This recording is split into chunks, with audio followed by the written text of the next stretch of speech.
नमस्कार, स्वागत है एक बार फिर से आपका जस्ट स्टार्टअप में। आज हमारे साथ मौजूद है मिस्टर संतोष कुमार सिंह जी, जो कि उत्तर प्रदेश लखनऊ के रहने वाले हैं।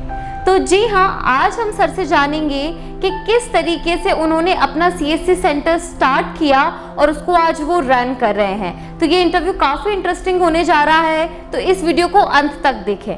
वेलकम है सर सबसे पहले आपका। Thank you ma'am. सर आपके बारे में जानना चाहेंगे, लाइक आप कहाँ से हैं, आप क्या करते हैं? मेरा नाम संतोष कुमार सिंह है। बेसिकली मैं डिस्ट्रिक्ट लखनऊ, स्टेट उत्तर प्रदेश से बिलोंग करता हूँ। ओके। और पिछले 4 साल से मैं सीएससी यानी कॉमन सर्विस सेंटर रन कर रहा हूँ, जो कि स्टेट गवर्नमेंट से अप्रूवल है।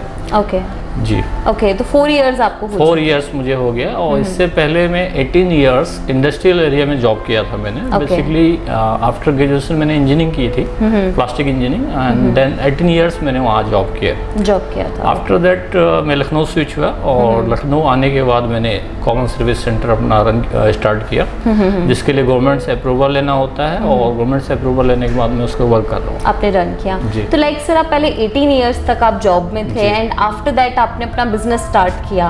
तो ये कैसे आपने प्लान आउट किया, क्या जर्नी रही है आपकी? बेसिकली मैं जॉब में था तो वहाँ फैमिली भी मेरे साथ में थी। और जॉब में दिक्कतें ये होती हैं कि हम जॉब तो कर रहे होते हैं, लेकिन अपनी फैमिली को टाइम नहीं दे पाते हैं। और बहुत सी चीज़ें होती हैं जो कि जॉब और फैमिली को दोनों को साथ में लेकर नहीं चल पाता आदमी।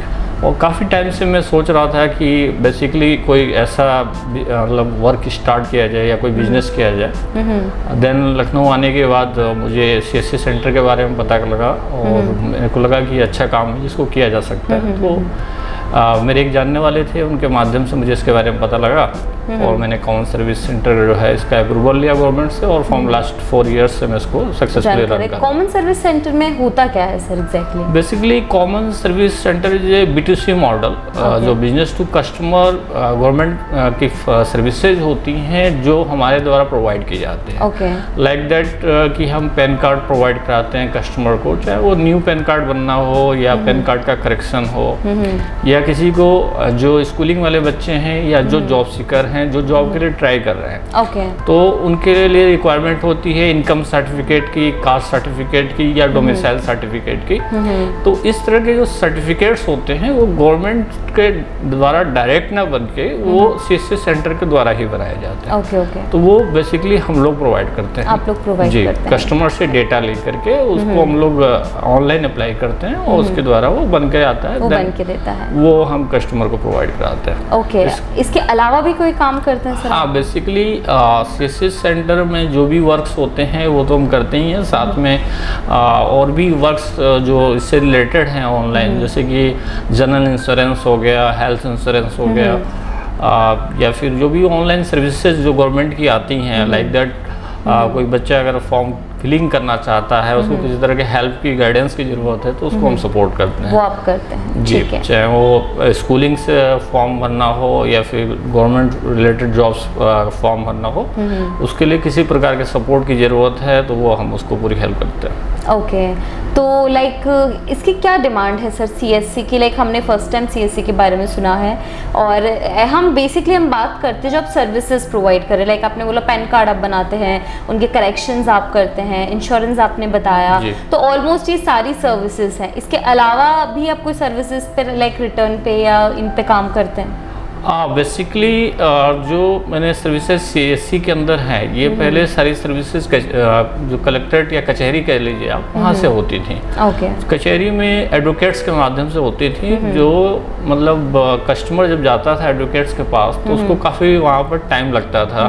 तो उसको टाइम भी लगता था और उसकी मनी भी लगती थी, क्योंकि उसको काफ़ी भाग दौड़ हो जाती थी उसकी, और उसका पैसा भी अच्छा खासा खर्च हो जाता था। लेकिन सीएससी सेंटर में गवर्नमेंट ने एक मानक तय कर रखा है कि आपको इतना अमाउंट लेना है, तो उसके हिसाब से रन होता है। वो कस्टमर आता है इजीली सीएससी सेंटर पर जाता है और वहाँ पर अपने डॉक्यूमेंट्स देता है, और डॉक्यूमेंट्स देने के बाद उसका काम इजीली हो जाता है, उसको कहीं भागदौड़ नहीं करनी पड़ती। ठीक है, आपको क्या लगता है सर कि इसकी फ्यूचर डिमांड क्या रहने वाली है? फ्यूचर डिपेंड करता है मैम कि एरिया के ऊपर। एरिया में एक्चुअली एरिया की ग्रोथ कैसी है, वहाँ की पॉपुलेशन कैसी है, क्योंकि अगर पॉपुलेशन डिपेंड उसके ऊपर डिपेंड करता है, क्योंकि गवर्नमेंट उसी हिसाब से इसका सीएससी का अप्रूवल देती है कि एरिया के पॉपुलेशन में उतने सीएससीज होने चाहिए, क्योंकि we are just service provider of government services like income, caste, domicile, ration card, PAN card, all sectors. जी ओके तो फ्यूचर डिमांड इसकी ऑब्वियसली आपके अकॉर्डिंग है? फ्यूचर डिमांड ऑब्वियसली है, क्योंकि इसेंशियल प्रोडक्ट है। क्योंकि अगर किसी बच्चे को गवर्नमेंट जॉब के लिए अप्लाई करना है तो उसको इनकम सर्टिफिकेट चाहिए। अगर कोई रिजर्वेशन कैटेगरी से आता है, लाइक अगर किसी बच्चा कास्ट सर्टिफिकेट की जरूरत है तो भी उसको कास्ट सर्टिफिकेट बनवाने के लिए आना ही पड़ेगा। तो ये हर एक इंसान की रिक्वायरमेंट, हर एक इंसान की रिक्वायरमेंट है। पैन कार्ड जरूरत है, पैन कार्ड सबको ही जरूरत है। ठीक है जी ओके। तो बेसिकली अब हम ये जानना चाहेंगे कि कौन से ऐसे लोग हैं जो कि ये सर्विसेज प्रोवाइड कर सकते हैं? ऐसे कोई इसमें कोई क्वालिफिकेशन है, किसी की रिक्वायरमेंट होती है? बेसिकली स्पेशल कोई क्वालिफिकेशन की ज़रूरत नहीं है। बस यही है कि आदमी को कंप्यूटर चलाना आता हो। और मतलब कि कंप्यूटर अच्छे से चलाना आता हो। आज की डेट में हर आदमी कंप्यूटर ऑपरेट करना जानता ही है। राइट। तो इसमें गवर्नमेंट हमको एक सॉफ्टवेयर प्रोवाइड करती है, उस सॉफ्टवेयर पे ही हमें सारा वर्क करना होता है। तो इस सॉफ्टवेयर पर उसको वर्क करना होता है। तो ये सारी चीज़ें होती हैं। Computer knowledge important, computer knowledge important है। बाकी मिनिमम क्वालिफिकेशन जो है वो 10+2 है। 10+2 होनी चाहिए। ठीक है। तो इसके लिए कोई ऑफिस वगैरह लेना पड़ता है हमको? ऑफिस स्टार्ट करना पड़ता है? एक ऑफिस आपको बनाना होगा जिसमें आपको पास कंप्यूटर होना चाहिए, प्रिंटर होना चाहिए, और उसके रिलेटेड जो भी इक्विपमेंट है या एसेसरीज हैं वो सारी चीज़ें मिनिमम रिक्वायरमेंट तो है ही। बिना उसके आप वर्क नहीं कर पाएंगे। बिना वर्क नहीं कर पाएंगे। ठीक है। तो ऑफिस का एरिया लगभग कितना होता है सर? एक शॉप के बराबर आप कह सकते हैं। अगर आपके पास एक शॉप की जो जगह होती है 10x12 का, वो उससे भी आप स्टार्ट कर सकते हैं। हाँ जी ठीक है। और इसका इन्वेस्टमेंट कितना होता है लगभग सर? इन्वेस्टमेंट ये डिपेंड करता है कि आप जो इक्विपमेंट्स ले रहे हैं उनकी कॉस्टिंग कितनी है। अगर कोई कंप्यूटर्स से स्टार्ट कर रहा है या लैपटॉप से स्टार्ट कर रहा है, कंप्यूटर हो गया, प्रिंटर हो गया, ये लेमिनेशंस मशीन्स हो गई, ये सारा कॉस्टिंग अगर मान लो 1.5 से 2 लाख में स्टार्टअप हो जाता है। स्टार्टअप कर सकते हैं। ठीक है। और इनकम फिर कितनी होती है इससे?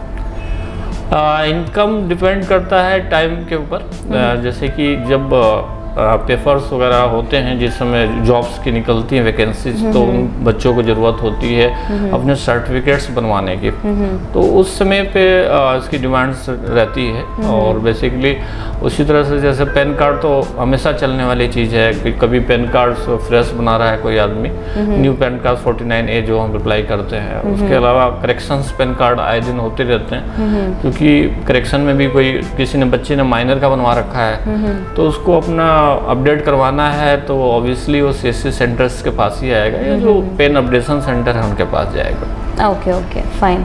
तो आप हमारी ऑडियंस को क्या कहना चाहते हैं सर कि लाइक आप ये बिजनेस कर रहे हैं, ये बिजनेस उनके लिए बेनिफिशियल हो सकता है या नहीं?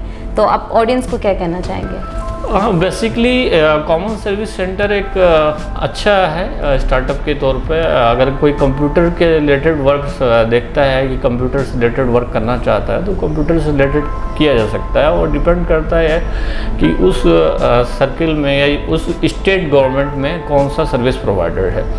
हर स्टेट गवर्नमेंट का अलग अलग सर्विस प्रोवाइडर होते हैं। जैसे कि अगर हम बात करें यूपी गवर्नमेंट की, तो यूपी गवर्नमेंट में कहीं पर लोकवाणी चल रहा है, कहीं सहज चल रहा है, जो कि सर्विस प्रोवाइडर है। सेंट्रल गवर्नमेंट के अपनी सीएससी अलग होती है, स्टेट गवर्नमेंट की सीएससी अपनी अलग होती है। और उनकी सेंट्रल गवर्नमेंट की जो सीएससी होती है उसमें लिमिटेड सर्विसेज होती हैं, लेकिन जो स्टेट गवर्नमेंट के सर्विसेज हैं उसमें सर्विसेज ज़्यादा हैं। जी ओके।